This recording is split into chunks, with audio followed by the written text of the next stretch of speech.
আমরা যে সিনেমা দেখি, সিনেমাতে নানান রং দেখা যায়,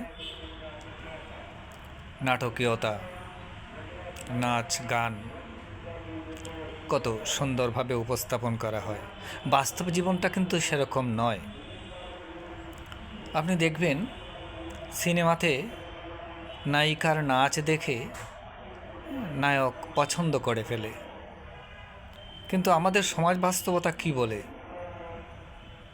সমাজ বাস্তবতায় এখনও কোনো ষোড়শী কন্যা কোনো মঞ্চে নৃত্যরত অবস্থায় নানান অঙ্গভঙ্গি দেখায়, তাকে কিন্তু আমাদের সমাজের ছেলেরা বউ হিসেবে গ্রহণ করতে চায় না। এ ব্যাপারটা খেয়াল রাখতে হবে।